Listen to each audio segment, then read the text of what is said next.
como é que isso é feito, né? Esse rabo preso que cada uma das escolas tem, deve-se ao fato de que cada uma delas está colocando a produção dos dados em um contexto que não pode ser deduzido dos dados. Então, você pensar numa hipótese a priori, você está pensando nos dados e já está colocando isso no contexto de um cientista que tem conhecimento prévio. Se você está pensando nos modelos que vão descrever esses dados, você está colocando isso no contexto de um cientista ou de uma comunidade que considera que alguns modelos são merecedores de apreciação e outros não. Isso não está contido no dado em si. E a lógica da hipótese nula da mesma maneira. Isso é uma certa maneira de olhar para o problema de inferência que pressupõe, que dá uma primazia à pergunta há efeito ou não há efeito, e isso faz sentido principalmente quando você tem um experimento. Então, sempre, toda inferência estatística da minha leitura, isso já é a leitura minha, coloca a produção dos dados dentro de um contexto maior que não pode ser inferido do dado estrito sensu, né? Ou seja, toda inferência usa mais informação do que é contida nos dados, é óbvio, né? Porque se você quer tirar daquele conjunto de dados uma informação do espírito todo, você tem que pôr mais informação ali dentro para deduzir alguma coisa daquilo. Só o dado não vai te ajudar. E o que faz essas abordagens diferirem é justamente essas concepções a priori, essas premissas que você junta aos dados. A premissa da probabilidade que hipóteses podem ter probabilidades ou graus de credibilidade, a premissa de que você tem um cenário nulo, a premissa de que existem certos modelos que podem ser bons candidatos, né? E isso é o tal componente não dedutivo que eu enxergo em todas as escolas.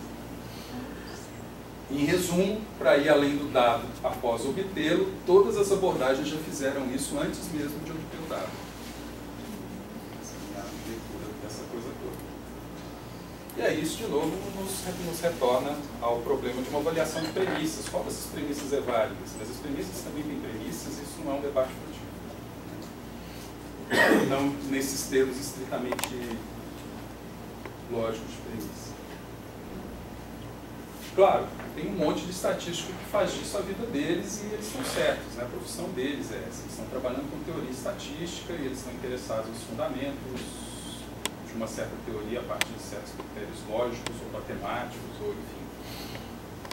Tudo bem, quanto a essa disputa. A pergunta é se a gente precisa, até onde a gente precisa se aprofundar nessa disputa que é dos estatísticos, não é nossa, como pesquisadores, biólogos, até onde a gente tem que se aprofundar para usar esses métodos.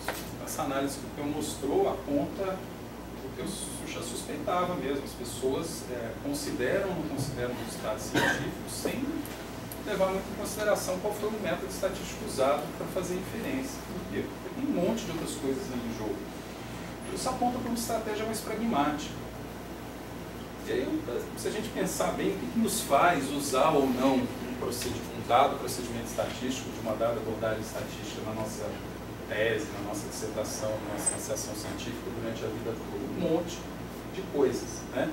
É claro que a coerência com a sua lógica de pesquisa, né, com o teu modelo que deve ser a lógica da pesquisa científica, é um critério importante.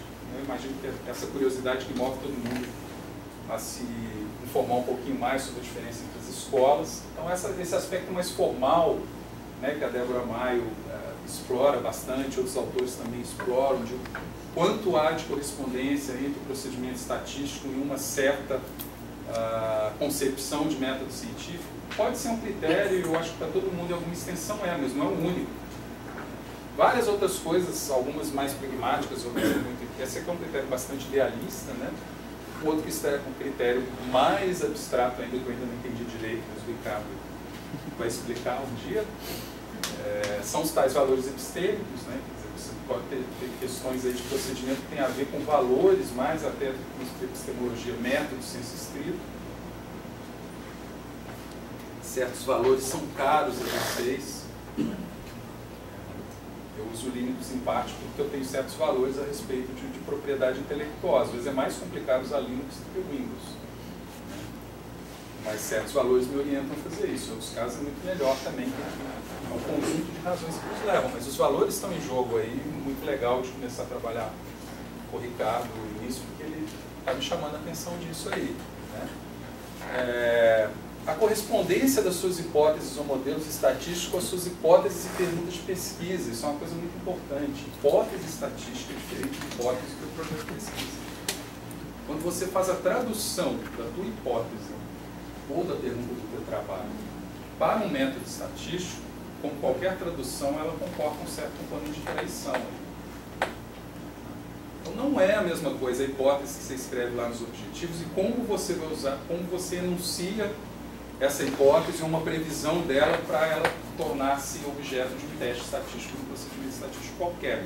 E é claro que dependendo da tua pergunta, um método ou outro vai ser mais adequado. Então, de novo, o grande sucesso da seleção de modelos no momento, eu acho que tem muito a ver com isso aqui. Que existem várias perguntas em ecologia que tem muito mais a ver com confrontar diferentes visões de mundo, todas ao mesmo tempo, do que confrontar cada uma com uma situação de controle de hipótese nula, especialmente em estudos não experimentais. No experimento, os testes de significância têm uma lógica que corresponde muito ao experimento.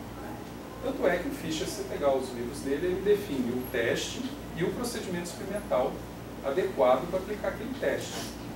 Então é um erro nosso querer usar análise, estritamente falando, usar análise de frequência, que é um procedimento de análise de dados experimentais, usar isso para dados não experimentais, em termos estritos, é um erro. Você está usando um método fora do contexto do qual ele foi criado, para o que ele foi criado. Então mas a gente ainda usa, e em certos casos, a análise de variância é útil, estou sendo ortodoxo aqui. Mas enfim, esse grau de correspondência entre a tua pergunta e a maneira como essa pergunta pode ser traduzida para o procedimento estatístico também é um componente muito importante na nossa escolha de diferentes métodos estatísticos, que tem a ver com a proximidade do seu estudo com o contexto no qual foi criado o procedimento estatístico. Em muitos casos, o cara bolou isso, nossa, descobriu um maluco que bolou um teste estatístico exatamente uma coisa super parecida com o que eu estou fazendo, que legal, é lógico que você vai usar isso.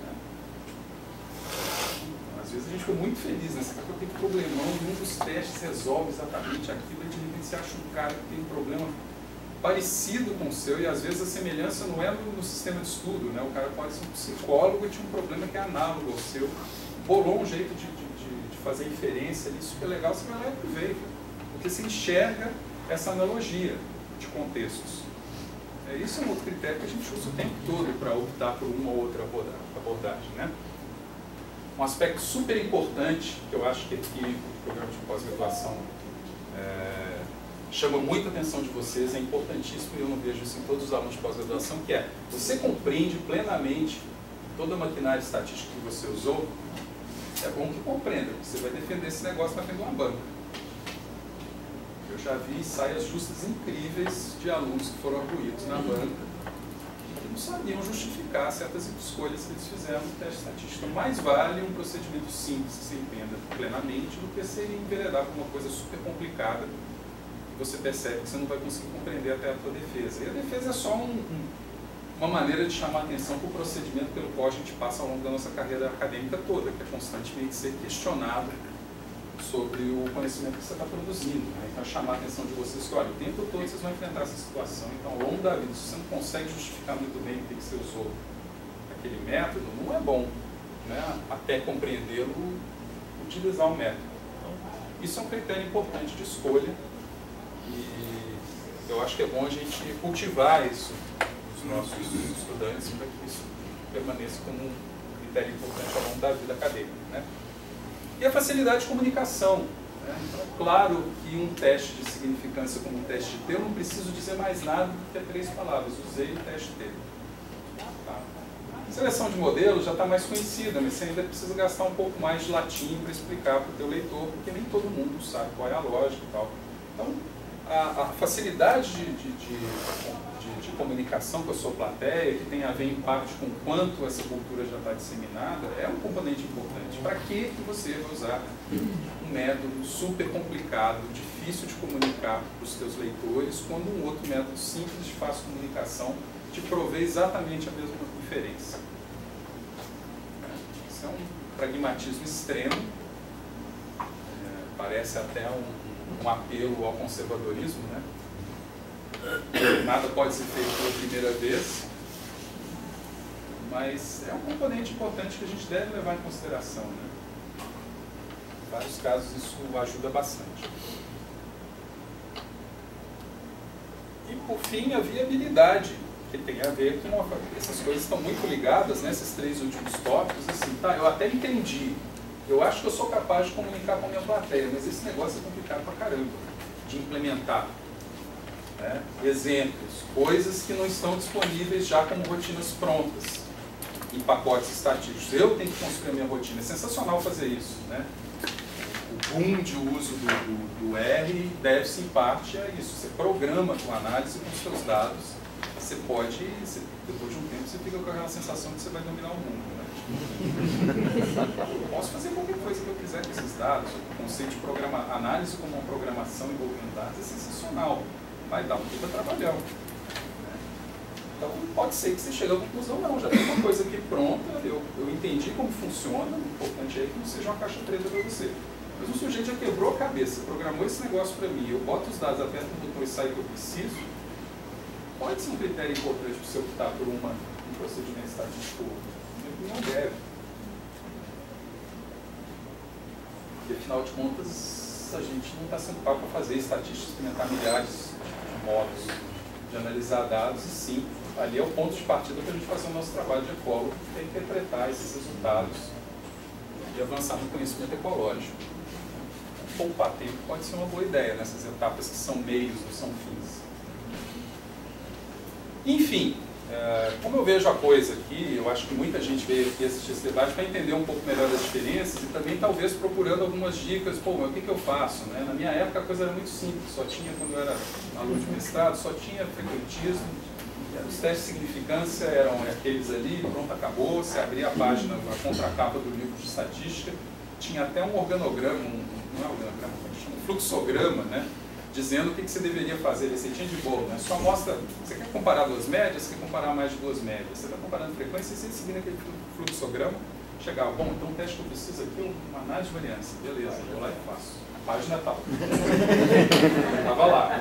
No livro do Sopra, não sei se tem, mas as edições antigas tinham exatamente isso, né? É um receituário. E a vida era muito mais simples, né? Não precisa me preocupar muito com essas questões, né? Agora eu fico imaginando, eu vejo a ansiedade dos alunos de pós-graduação, porque agora eles estão ouvindo falar, puta, não tem só isso, talvez isso esteja errado, tem bayesiano, não tem seleção de modelos, meu Deus, o que eu faço, o que eu vou aprender, eu tenho definido para aprender essas coisas. Né? E aí, para mim, a resposta para essa parte, né? Dado que existem diferenças, eu acho que isso é importante entender que existem essas diferenças, aí tem outra pergunta que é o que eu faço com isso? Né? E aí, para mim, a resposta é esse conceito do bom usuário de estatística, que está, inclusive, no manualzinho que a gente distribui para os nossos alunos de pós-graduação em ecologia lá na USP. Então, vocês são boas práticas acadêmicas e dentro dela tem um tópico sobre estatística que está centrado nisso aí. Isso é a essência do texto que está lá, que é a minha concepção. O que é um bom usuário? Um bom usuário sabe que tem mais de uma abordagem e compreende, em termos gerais, a lógica de cada uma das abordagens. Ele está ciente disso, ele não é mais ingênuo como eu era na minha pós-graduação, de achar que estatística é uma coisa indiscutível. Como qualquer campo de conhecimento humano, tem disputas ali, os caras estão disputando isso, e aí é aquela história de perceber que um dos seus pilares pode estar ficando no pântano. Né? A gente está usando estatística para fazer as nossas ligações entre dados e teoria, a ponte que a ecologia escolheu para estabelecer ligação entre empiria e teoria é por meio da estatística, o principal caminho hoje, mas é bom a gente estar ciente de que esse negócio não é tão seguro assim. Né? Tem obstáculos, tem questões que estão sendo discutidas. Então, essa ciência que eu não tinha quando eu era aluno de pós-graduação, eu acho muito sadio ter, desde que a gente não pire com isso. Né? E para não pirar com isso, eu diria que um bom usuário pode não conhecer todas essas abordagens a ponto de se sentir seguro aplicá-las. E aí entra o outro princípio, que é só aplique quando se sentir seguro. Né? Mas você pode, no decorrer de um mestrado, é viável você se dedicar a compreender criticamente e operacionalmente pelo menos uma delas. Para mim isso é muito mais importante do que a abordagem que você escolheu. E se você escolheu uma que você pode justificar, quer dizer, sua escolha é justificável em alguns daqueles termos que eu mostrei no slide anterior, e você é viável no mestrado. Você, eu escolhi essa abordagem e eu vou estudar isso com cuidado criticamente, para ser capaz de responder uma banca, para ser capaz de entender criticamente o que é entender inclusive as limitações da abordagem para fazer uma boa inferência a partir dos meus dados. E acho que a coisa para os ecólogos gira em torno desse conceito do ponto usuário. Uma abordagem bem pragmática. E aí, eu tenho uma especulação também pragmática. E aqui eu vou mostrar para vocês só uma primeira tentativa de provar essa minha conjectura. Pelo menos a abordagem de teste de significância, estatística frequentista e a abordagem de verossimilhança são teorias assintóticas. Elas se baseiam em teorias assintóticas, em teoremas. Então são coisas bem estabelecidas. Que assintótico é esse? Todas elas se baseiam no princípio de que à medida que a tua amostra aumenta, você se aproxima da verdade. O seu viés diminui, a variância das suas estimativas diminui, a chance de você identificar o modelo correto aumenta e assim por diante. Então tem toda uma família de teoremas assintóticos que estão dizendo basicamente a mesma coisa. Quanto maior a minha amostra, melhor as coisas ficam. E faz todo sentido do mundo, né? Se a gente fosse capaz de ter acesso à informação completa, ao invés de ser obrigado a tomar amostras, que é uma questão meramente operacional, né? A gente saberia como as coisas são de fato e não haveria mais um problema de inferência em última instância, né? O problema é que isso não é possível, né? A gente teria que tomar num espaço infinito e num tempo infinito. A gente não consegue isso, né? A gente vai ter sempre acesso à amostra. Mas todas elas, essas duas escolas, pelo menos, eu não estou muito certo sobre a exemplo do meio, suspeito que sim, eu não estou certo, elas se apoiam nesses princípios, nesses teoremas assintóticos. Na prática, pensando, por exemplo, no nosso exemplo do teste T, se eu tenho duas amostras vindo de duas populações que têm médias diferentes, quanto maior a minha amostra, maior o poder do meu teste em detectar isso, ou seja, maior a chance de eu perceber e concluir que de fato essas amostras vêm de populações com médias diferentes. Então o que eu fiz aqui? Uma brincadeirinha rápida. Foi o seguinte, eu simulei amostras de duas populações normais com médias diferentes. Uma população tem média 1, outra tem média 1,5, com desvios padrão iguais, 1,5. Tá? E aí eu simulei amostras de diferentes tamanhos. Para cada uma dessas amostras eu rodei um teste T e rodei uma seleção de modelos. E eu considerei que os dois... Bom, primeiro eu considerei se cada um acertou. Qual que é e repeti isso muitas vezes para cada tamanho amostral. Então eu tenho uma proporção de vezes em que o teste T chegou à conclusão correta, de que aquelas amostras vêm de populações com médias diferentes. E também quantas vezes a seleção de modelo, o modelo de que ali tem amostras vindo de distribuições normais com médias diferentes, venceu o outro modelo. Tá? Então é possível, em muitos casos, você estabelecer uma comunicação entre as abordagens. A conclusão de uma pode ser traduzida em termos da outra, pelo menos para que deixe nós biólogos satisfeitos. Talvez os estatísticos não gostem muito de dizer que essas duas coisas sejam equivalentes, mas para a gente que está interessado no resultado final, para mim isso é totalmente equivalente. Esse é um exemplo em que eu consigo traduzir seleção de modelos para teste de significância e vice-versa. Então, legal. Então, eu rodei essa simulação para cada combinação para cada tamanho amostral, eu rodei 10.000 vezes, fiz 10.000 vezes esse procedimento e contei a proporção de vezes em que cada um dos testes acertou. Então, em vermelhinho, em azul aqui está o teste T, em vermelho está a seleção de modelos usando a ICC, que é uma correção para amostras pequenas, que é importante. Né? E o que a gente vê é o que a própria teoria, os teoremas assintóticos já nos garantem. À medida que eu aumento o tamanho amostral, os dois procedimentos tendem a acertar 100% das vezes. Legal, né? Nesse caso específico aqui, para amostras pequenas, a seleção de modelos tende a errar um pouquinho mais do que o teste T. Eu não sei direito por que é isso, mas isso é bem... isso não dá para generalizar, certamente. Né? Em outros casos são contrários. Mas o ponto é que os dois estão muito colados e têm exatamente o mesmo comportamento. Né? E aí eu fiz uma outra coisa também. Qual foi a proporção de concordância? Tudo bem, aqui, ó, aqui eles estão... Nessa região aqui, de amostras em torno de 5 a 20, eles estão errando feio. Né? O poder desses dois procedimentos em detectar que essas amostras vêm de populações normais com médias diferentes é muito pequeno. Menos de 20% das vezes que eu apliquei o procedimento, ele apontou nessa direção. Os dois, igualzinho. né? Mas tudo bem, ainda assim eles poderiam estar, um está acertando 20% e o outro acertando outros 20% dos casos. Né? Mesmo acertando pouco, eles poderiam estar discordando. Então aqui tem como se comportou o grau de concordância entre os dois procedimentos, ou seja, se erraram, erraram na mesma direção, se acertaram, acertaram na mesma direção, né? Em função do tamanho da amostra. Tá? Então tem uma pequena osciladinha, mas à medida que a amostra aumenta, eles tendem a 100% de concordância. Ou seja, isso me permite especular que para boas amostras, talvez o procedimento não seja tão importante assim.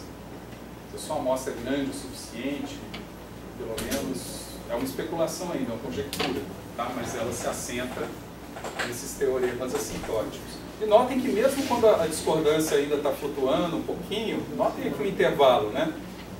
No pior dos casos, os dois procedimentos tiveram 98% de concordância. Então, mesmo no pior dos casos, a concordância é extremamente alta entre os dois procedimentos.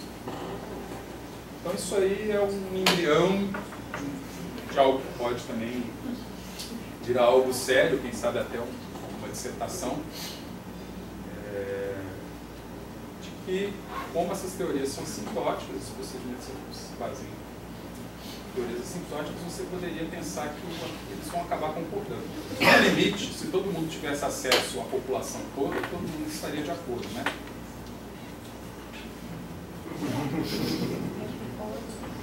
Ou, se não estiver, não é por um problema da estatística. Melhor dizendo, eles podem estar vendo a mesma coisa e ainda continuarem discordando, mas ainda são um problema de ecólogos, apenas, né?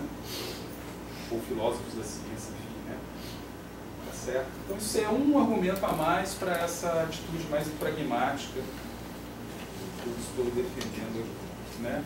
Quais são os desafios ao pragmatismo? O primeiro, que não tem slide aqui, mas eu gostaria de chamar a atenção, que está acontecendo nesse exato momento com a seleção de modelos, é a moda, né? Alguns daqueles critérios pragmáticos, como facilidade de comunicação, facilidade de implementação, etc. e tal, depende muito do número de usuários que estão adotando aquele procedimento. E isso nos coloca no risco da modinha, né? Então agora, claramente, seleção de modelos é uma modinha. Eu tenho visto muita gente usar sem entender o que é aquilo, cometer todo tipo de erro conceitual no uso daquilo, ou talvez se complicando demais usando seleção de modelos, quando outras coisas poderiam ser usadas. Então, cuidado, né? Você tem que temperar o seu pragmatismo com certos princípios mais gerais, porque senão você vai virar um Maria vai com as outras. Né? Pragmático extremo é um Maria vai com as outras. Um burocrata, talvez. Mas, além disso, existem razões mais formais também a enfrentar, se a gente quer defender uma posição pragmática em termos mais sólidos, né? Um desafio que eu vejo a essa abordagem pragmática é que você pode pensar que cada abordagem faz perguntas diferentes, então talvez não seja tão fácil fazer equivalência entre duas análises do mesmo conjunto de dados, como eu fiz aqui no caso muito simples do teste P. Porque as perguntas, para alguns teóricos em estatística e filósofos, também são diferentes. Então, se os caras estão respondendo perguntas diferentes, já não dá muito para fazer a correspondência completa. São culturas diferentes que têm um certo grau de incomensurabilidade. Então, o frequentismo, dentro dessa ótica, né, o frequentismo, o teste de significância, ou a lógica da hipótese nula, a pergunta central é: devo rejeitar a hipótese nula? Então, é uma abordagem muito voltada para uma tomada de decisão, com referência a um cenário específico, que é o cenário de ausência de efeitos. Né? Enquanto que a Bayesiana está fazendo uma outra pergunta, ou pode estar, não estou muito seguro disso aqui é para discutir. Como os dados alteram o meu conhecimento prévio? É uma pergunta totalmente diferente. Talvez seja pelo menos em parte comensurável com a anterior, ou com essa aqui. E a verossimilhança faz uma outra pergunta. Qual modelo tem melhor suporte dos meus dados? Até onde essas coisas podem ser traduzidas uma na outra é uma questão em aberto. Mas não é uma coisa trivial de dizer, são três... No final todo mundo está querendo a mesma coisa, então todo mundo vai se entender, vai ser tudo lindo. Não é assim, né? Então, tem um problema interessante a ser atacado aqui. Essas perguntas, elas foram colocadas por um pesquisador chamado Royal, um estatístico chamado Royal, que é um dos principais defensores da abordagem da verossimilhança em senso mais estrito, né, um dos defensores mais ortodoxos. E ele reformulou essas perguntas em termos mais genéricos de que o teste de hipótese seria prioritariamente, o componente importante dele seria a tomada de decisão, então a pergunta central é o que eu devo fazer, na bayesiana no que devo acreditar, e na verossimilhança qual é o valor de evidência dos meus dados. E aí tem uma discussão de fundo que o Royal insiste bastante, que é, afinal de contas, qual é o papel da estatística dentro da ciência? Qual é o papel da estatística dentro da pesquisa? E ele acha que a estatística não deve nem dizer aos cientistas o que eles devem fazer, nem muito menos dizendo o que eles devem acreditar. Eu devia ter invertido, né? Porque você só faz depois que você acredita em teoria, né?